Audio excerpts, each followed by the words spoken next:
한일 정상회담 결과를 놓고 여야가 상반된 평가를 내놓으며 공방을 이어가고 있습니다. 국민의힘은 오늘 오후 당정회의에서 정상회담 성과를 공유하고 관련한 후속 대책을 논의할 예정인데요. 민주당은 윤석열 정부의 대일 외교 정책을 비판하는 동시에 당 내용 수습을 위한 당직 개편 카드 유불리를 따지고 있는데요.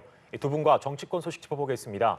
이상곤 대구 한의대 특임 교수님, 윤재관 더불어민주당 정책위 부의장님 나오셨습니다. 안녕하십니까? 안녕하세요. 안녕하세요. 네, 오늘 오후에 국민의힘과 정부, 대통령실, 고위 당정협의회를 엽니다. 이제 국민의힘 새 지도부가 선출된 이후에 처음 열리는 회의인데 이제 한일 정상회담 관련해서 후속 논의도 필요하고요. 그리고 근로시간제 개편안과 관련해서도 이 자리에서 추가 논의가 될 가능성이 있는 상황입니다. 지금 두 사안 모두 여론의 비판이 많은 사안인데 과연 어떤 대안이 나올지 먼저 이상곤 교수님부터 여쭤보겠습니다.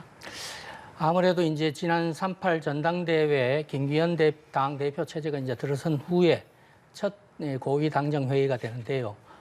게다가나 또 이제 마침 또 한일 관계 해법 이후에 한일 정상회담 그리고 이제 또 이제 반일 선동 뭐 이런 부분들이 많아서 지금 아주 핫한 그런 이슈들이 지금 많이 진행이 되고 있는데 한일 관계 문제는 어차피 이제 윤 대통령께서 직접 방일을 해서 정상회담에서 여러 가지 합의를 하고 왔고 그다음에 이제 그 한일 관계 정상화 해법 이후의 후속 조치들이 이제 논의가 될 겁니다. 논의가 될 거고 그다음에 또 이제 아무래도 이 그 정상회담 이후에 야권에서 이 반대가 좀 심하지 않습니까? 이런 부분 그 부분이 반대가 심한 이 부분에 대해서 좀 정부 차원에서도 후속 조치들 또 마련이 돼야 될 거다. 저는 이런 일본의 사죄와 반성 그 다음에 또 피고 기업들의 배상 뭐 이런 부분들이 이제 남아 있는 부분인데 저는 이 부분도 이제 잘 해결이 될 거라고 보는 편인데 왜냐하면 지금 현재 이제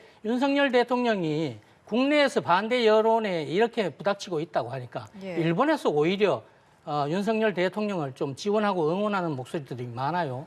일본 언론에서도 이런 일본 정부의 사죄와 반성이라든지 아니면 피고 기업의 배상 문제, 배상 참여라든지 이런 부분 직접적으로 행동으로 나서라. 일본 뭐 신문들 보면은 그 이념 성향을 떠나서 이렇게 응원을 하고 지원하는 그런 문제들도 있고 이러니까 우리 정부도 이제 후속 대책 찬찬히 잘 준비를 해야 될 것 같고 뭐 주 69시간 뭐 이런 경우 같은 경우는 실제로는 윤 대통령이 이제 나름 노동개혁의 해법으로 제시가 됐던 건데 이게 과로한 노동으로 이제 오히려 변해버렸단 말이죠. 이렇게 변해버렸으니까 이 부분 홍보 실패도 정책 실패라고 생각을 해서 잘 좀 이번에 오늘 대안들이 마련돼서 좀 나왔으면 좋겠다 이런 생각입니다. 예, 말씀하신 것처럼 지금 야당의 반대가 심한 상황에서 모두가 만족할 만한 후속 조치를 마련하는 건 좀 쉽지 않아 보이거든요. 어떻게 예상하시는지요? 한마디로 말하면 백약이 무효인 상황이 됐다 이렇게 보시면 될 것 같습니다. 한일 정상회담과 관련돼서도 주워 담을 수 없는 상황까지 이르러 버렸지 않습니까? 국민들께서 그렇게 비판이 많이 하고 그렇게 해서는 안 된다라고 얘기했지만 결국 사과와 배상은 없고 일본의 요구만이 관철되는 회담을 하고야 말았지 않습니까? 그것을 국내적으로 제3자 변제를 하려고 해도 법적으로 거의 불가능한 상황에 있어서 사면 초과의 상황에 놓일 수밖에 없습니다. 또 하나 주 69시간과 노동시간과 관련돼서도 마찬가지입니다. 첫 단추부터 잘못 끼면서 과로사를 조정하는 법이다라고 하는 것들은 국민 여론이 아주 고착화돼 있고 국민 여론의 평가가 다 끝난 상황입니다. 아무리 대안을 내놔봤자 이것은 평가가 끝난 사안이기 때문에 정부 여당으로서는 지금 사면 초과에 계속 몰릴 것이고 지지율은 계속적으로 답보 상태, 하향 조정 상태가 고착화될 것이다. 이렇게 보입니다. 예, 말씀해 주신 것처럼 야당은 한일 정상회담에 대해서 계속해서 비판하는 목소리를 내고 있는데요. 어제 서울 도심에서도 대일 외교 비판 집회에 이재명 더불어민주당 대표랑 이정미 정의당 대표 등 야당 정치인들도 대거 참여했죠. 그런데 여당이 이를 반일 정서에 기댄 트집에 불과하다고 지적했습니다. 그렇게 얘기를 계속 하실수록 민심과 괴리되실 거다. 이런 말씀을 꼭 드리고 싶습니다. 이번 여론조사들을 보면 세대 통합이 어렵다는 세대 통합이 이루어졌습니다. 일본과의 회담과에 관련된 국민적 여론이 세대를 불문하고 지역을 불문하고 부정적인 평가가 대단히 높습니다. 예. 이런 현상이 벌어지는 건 그를 저렇게 쉽게 생각하고 국민들이 그걸 잘 모를 거라고 생각하시면 정말 큰 오산이다 생각이 들고요. 다 알고 있습니다. 일본의 요구에만 다 부응하고 지소미아는 완전히 이렇게 다 일본 뜻대로 해주면서 왜 화이트리스트는 당장 바로 해제되지 않는 건가, 복귀되지 않는 건가, 이런 문제들, 독도 문제들과 관련돼서 아무 얘기도 없다고 하지만 아니 얘기도 논의될 수 있었지 않았냐를 가지고 일본 언론에서 계속 보도가 되고 있는데 우리는 계속 아니라고만 얘기하고 있어서 깜깜이 회담의 모습을 계속 보여주고 있습니다. 어제 김태호 그 차장이 언론 인터뷰하는 거 보니까 일본과 한국은 주고받는 사이가 아니다. 아니 외교에서 회담에서 주고받는 것이 없는 회담이 어디 있겠습니까? 네. 아니, 일방적으로 지금 조공회계라고 얘기도 듣고 있는데 일방적으로 일본의 요구만 들어주고 온 외교라고 하는 것을 스스로 지금 자인하고 있지 않습니까? 이런 상황에서 민심 위반은 계속적으로 벌어질 수밖에 없을 것이고요. 제가 청와대에서 의전비서관실에서 근무했던 경험을 가지고만 좀 말씀드리면 다른 것들은 다 많이 논의됐습니다만은 이번에 그 윤석열 대통령의 강연, 개요대 강연과 관련돼서는 정말 이건 해도 너무하다, 너무 심각하다는 말씀을 좀 드리고 싶습니다. 조선 멸시론자의 말을 인용해가지고 한일 관계의 미래를 얘기하는 대한민국 대통령이 과연 정말 국민들이 납득을 할까요? 일본의 동아시아 지배를 정당화한 논리를 만든 사람이 설립한 게이오 대학에서 연설하는 것이 그게 정말 합당한 일이었을 것이요. 네. 그것은 바로 한일 3.1운동 정신을 계승한다라고 하는 대한민국 헌법 정신을 정면으로 부족하는 행위이기 때문에 지금의 국민적인 이 민심 위반 현상은 쉽게 가라앉지 않을 것이라고 생각합니다. 네, 이렇게 야당 쪽 입장은 들어봤는데 이게 야당이 한일 정상회담 결과를 비판하는 목소리를 내고 있는 부분에 대해서 어떻게 보고 계십니까? 그러니까 저렇게 반일만 가지고 반일로 뭐 어떤 여하튼 정치적으로 이득을 보겠다 뭐 이런 식으로만 나오다 보니까 5년 내내 한일 관계 방치해 놨었지 않습니까? 이런 부분들 5년 내내 문재인 정권이 방치해 놨던 한일 관계를 이번에 정상화하는 첫 발을 내디딘 거예요.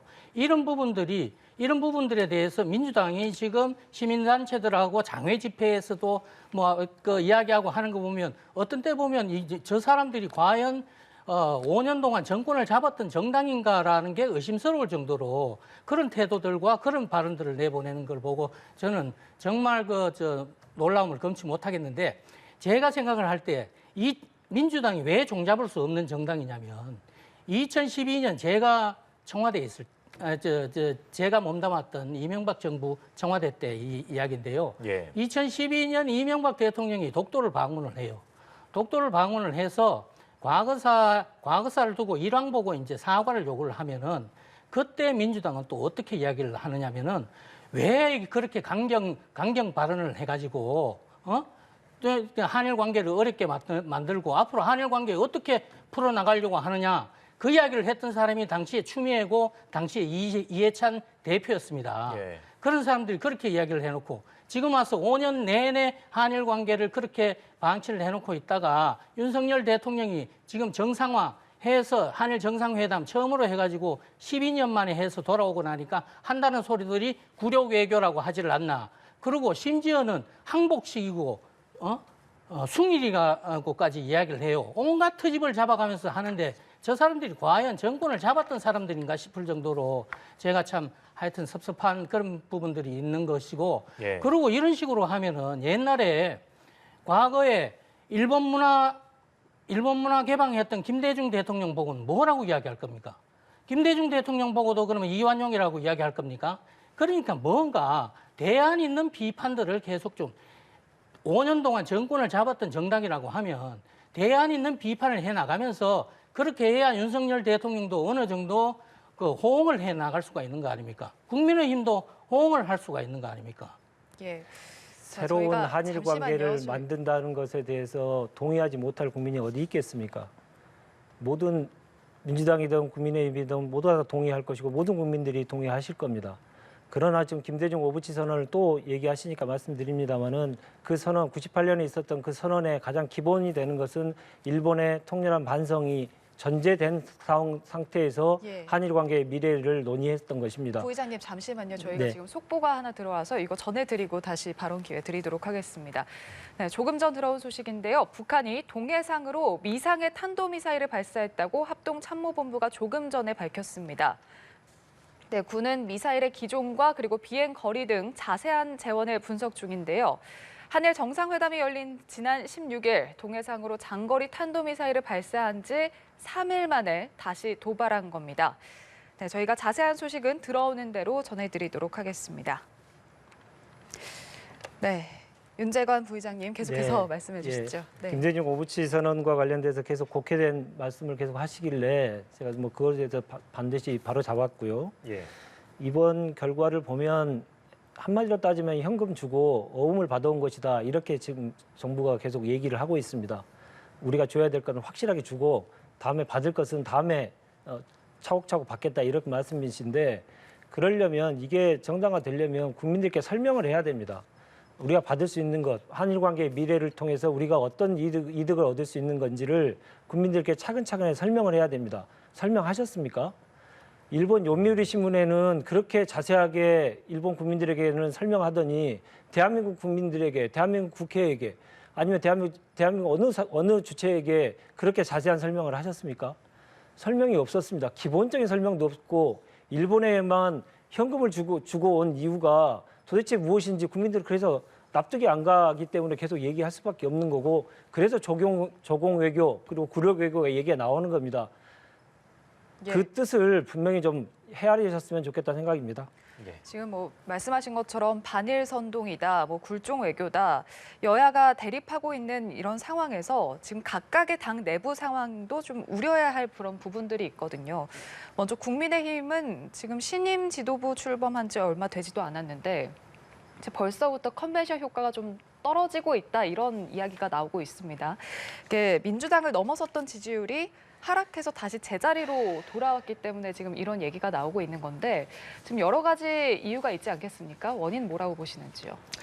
그 아무래도 이제 저는 뭐 국민의힘 전당대회는 그렇게 큰 컨벤션 효과는 원래가 없었습니다. 그 당시에 워낙 이재명 사법 리스크가 많아가지고 그 부분들 때문에 국민의힘 전당대회가 많이 묻혔었고 일단은 3.8 전당대회를 통해서 이제 김기현 체제가 탄생을 했는데 탄생을 하고 난 이후에 지금 이제 그 야권에서의 반일 그 감정 선동이라든지 뭐 이런 부분들 그다음에 지금 벌어지고 있는 정책적인 조금 리스크들 때문에 예. 전체적으로 이제 국민의힘이 지난주 한국갤럽 여론조사를 보니까 4%가 내려앉았더라고요. 예. 그렇다고 해서 민주당도 뭐 그렇게 크게 많이 올랐느냐 그런 것도 아니더란 말이에요. 예. 4%가 내려가서 34%였는데 국민의힘이 민주당 같은 경우는 1% 고작 1% 올라서 33% 보였더라고요. 그러나 그런 부분들 이제 국민들이 과연 지금 현재의 전국 현안들을 어떻게 바라보고 있다 이런 부분들은 여론조사를 통해서 우리가 충분히 가늠을 할 수 있는 부분이고 예. 그런 부분들을 감안을 해서 국민의힘 지도부도 그동안 김기현 대표가 이야기했던 연포탕이라든지 탕평이라든지 그런 개혁 방안들도 줄기차게 이제 계속 나가야 될 것이고 비주주들하고의 소통도 계속해 나가야 될 것이고 대통령실이나 윤석열 정부와의 당정 일체라는 부분들도 확고하게 해서 예. 내년 총선 같은 경우는 지금 민주당이 완전히 국회를 169석으로 장악을 해서 집권 야당 시대 아닙니까? 이런 시대를 떨어내기 위해서라도 내년 총선을 위해서 당정이 일체가 돼가지고 나름 대통령 정책을 이번에 한일 관계 이 정상화 부분도 대통령의 얼굴이 될 것이고 대통령의 간판이 될 겁니다. 내년 총선에서 그 국민들의 심판을 받을 것이고 이런 부분들을 감안을 해서 정확하게 그런 정책적인 대안들을 내놓고 정면 돌파를 해야 된다. 그렇게 하면 이런 지지율 부분도 그렇게 다 반영이 제대로 될 것이다. 이렇게 해서 봅니다. 예, 국민의힘 상황 짚어봤는데 이 당 상황을 걱정하는 건 사실 민주당도 마찬가지일 걸로 보이는데요. 일본과 검찰만 외치는 당의 메시지가 너무 획일적이라는 이런 비판도 나오고 있고 전략의 부재라는 평가까지 나오고 있습니다. 이재명 대표도 이 부분에 대해서 인지하고 있다고 하는데 어떻게 생각하십니까? 민생 부분이 좀 부족하지 않냐 얘기를 계속 하고 있는 것 같은데요. 예. 민생 관련된 어떤 해법을 내놓고 그래서 대안을 내놓기 위해서는 손뼉이 마주쳐야 되죠. 여야가 함께 만나서 그런 문제들을 논의하고 그리고 해법을 내놓아야 되는데 예. 여야가 좀 만나지 않고 있었지 않습니까? 야당을 전혀 인정하지 않고 있었고요. 다만 최근에 이제 김기현 당대표가 선출되고 나서 첫 만남이 당대표 간의 만남이 있었습니다. 그래서 그러한 효과들이 계속적으로 나올 수 있기를 진심으로 바라고요. 예.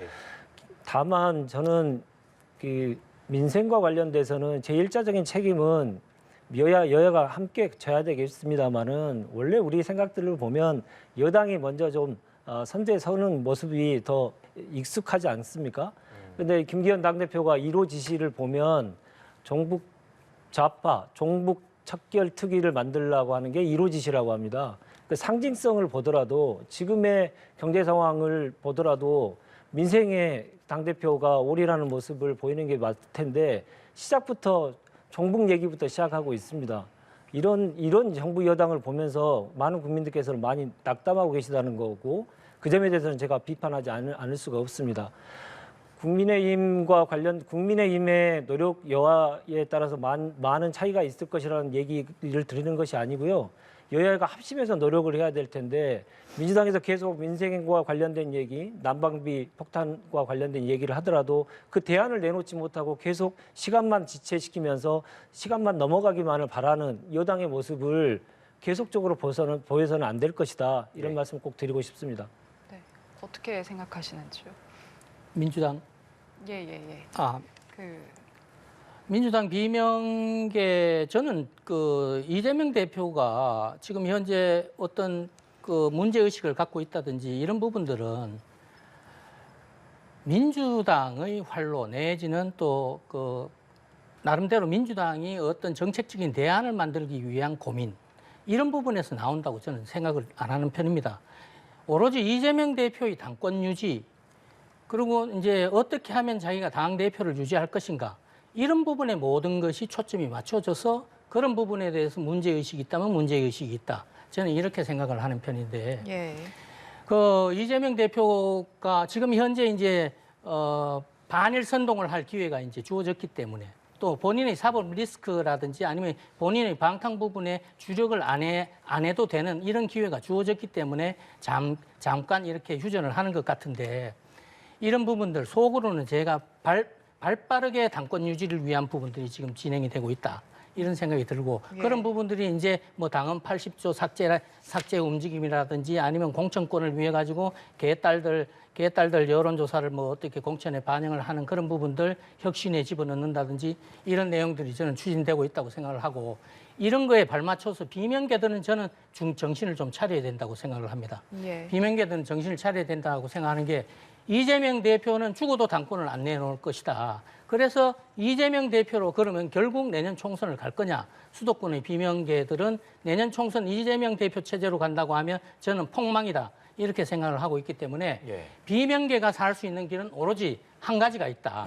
그게 뭐냐면 추후에 제출되는 이번에 대장동과 성남FC 말고 성남FC는 체포동의안이 가결 같은 부결이 됐기 때문에 추후에 또다시 제기가 되는 체포동의안에는 비명계가 똘똘 뭉쳐서 이재명 대표 체포동의안을 가결시키지 않으면 비명계는 활로가 없다. 저는 이렇게 생각을 합니다. 이재명 대표가 지금 당내에서 불거지고 있는 이런 갈등 상황, 내용 수습에 지금 주력하고 있는데 그중에 하나가 지금 당직 개편이 거론되고 있지 않습니까? 네. 어느 범위까지 이루어질지도 관심인데 어떻게 전망하고 계신지요? 당직 개편과 관련돼서는 이재명 대표 출범한 지가 꽤 시간이 지났기 때문에 분위기 일신 차원에서 좀 논의가 되고 있고 그리고 당내 화합과 단결을 위한 하나의 방법으로서 좀 논의가 되고 있습니다. 예. 어느 범위까지 될 것이냐의 문제는 결국은 그 핵심은 당의 화합과 통합 그리고 단결을 위해서 어떻게 나아가는 게 맞는 것인지에 대한 그 당내 여론의 향배에 따라 좀 달라질 것이다 그런 생각이 들고요. 예. 이 점에 대해서 뭐 민주당의 이재명 대표를 감싸기 위한 것이다, 뭐 여러 가지 얘기들을 또 국민의힘에서는 하실 텐데 이종 당의 어려운 상황에서 그것을 돌파하기 위한 여러 가지 방책들에 대해서 당내 여러 분파들의 의견들을 수렴해가지고 이루어지는 것이기 때문에 민주정당으로서 가질 수 있는 여러 가지 의견 개진과 그게 당내 수렴 그리고 그것에 대한 실천 이런 과정들을 거치고 있기 때문에 질서 있게 당의 모습들을 일신하고 있다라는 말씀 꼭 드리고 싶고요. 네. 반대로 그냥 무작정 당 대표부터 먼저 쫓아냈던 정당의 모습에 국민의힘의 모습에 작년 1년 가까이 보셨을 텐데 그런 모습과 야당이지만 질서 있게 잘 수습하고 있는 민주당의 모습이 잘 대비되고 있을 것이라 그렇게 기대하고 있습니다. 예, 그러면 이번에는 박지원 전 의원 발언에 대해서 좀 얘기를 나눠봐야 될 것 같은데요. 이 박지원 전 의원이 이재명 대표 말고는 대안이 없다는 문재인 전 대통령의 발언을 했습니다.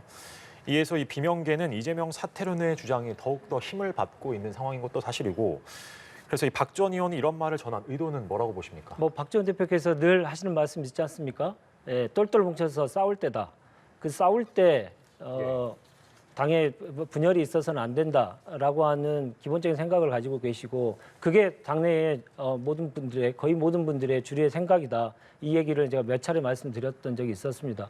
예. 대안이 없지 않냐 뭐 이런 얘기는 구체적으로는 어떤 뜻에서 말씀하셨는지는 알 수는 없습니다만은 실제적으로 만약 이재명 대표가 사퇴하더라도 임시 전당대회를 열어야 하는 상황인데 지금 집권 여당의 이러한 실정에 대해서 정부 야당이 제1야당이 열심히 싸워야 될 때 제1야당이 전당대회를 하는 것이 맞느냐 이런 문제 제기도 당연히 있을 수도 있는 거고요. 예. 지금 그렇게 많은 그 검찰 포갑의 상황에서도 이재명 대표의 지지율이 최근 조사에서 보면 30% 후반으로 2위인 한동훈 장관과 거의 20% 넘는 차이를 보이고 있는 상황입니다. 예. 그러한 상황들을 더 감안해서 얘기하신 게 아닌가 싶고요.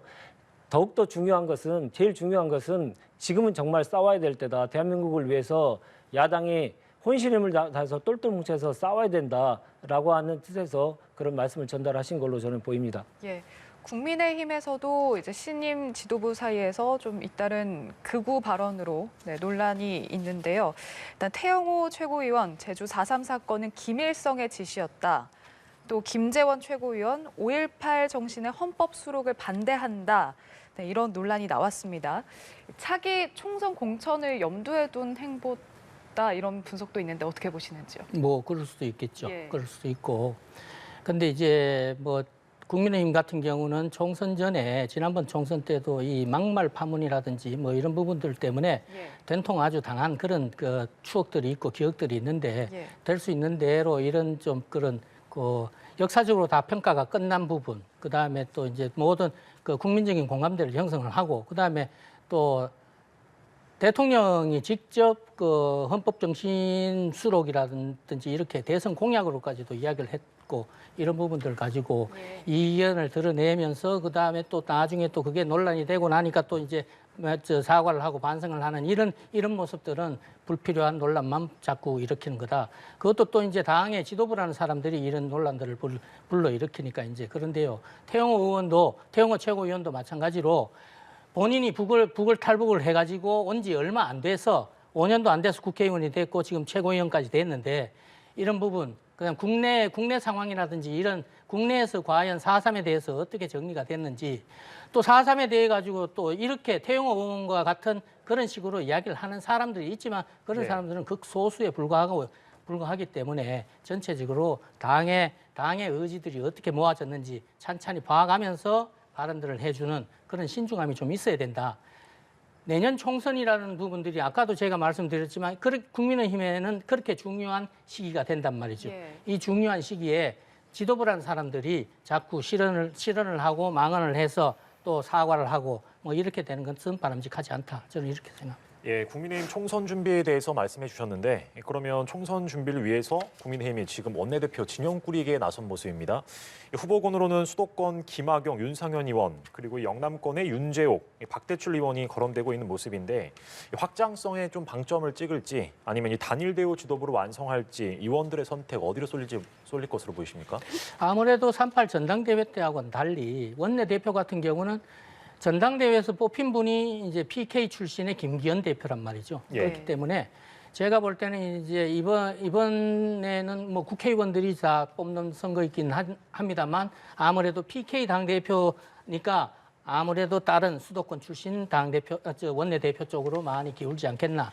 그래야 내년 총선을 위해서 나름대로 원내에서 밑그림을 그릴 수 있는 부분, 그리고 또 이제 표의 확장성 이런 부분들 보면 수도권 출신 뭐 윤상현이라든지 김학용이라든지 뭐 이런 부분들이 좀 유리하지 않겠나. 그럼 상대적으로 이제 영남권 후보들은 좀 손해를 보겠죠. 예, 저는 그렇게 보고 있습니다. 예, 두 분 말씀 여기까지 듣도록 하겠습니다. 이상곤 대구 한의대 특임교수, 윤재관 더불어민주당 정책위 부의장과 함께했습니다. 고맙습니다. 고맙습니다. 수고하셨습니다.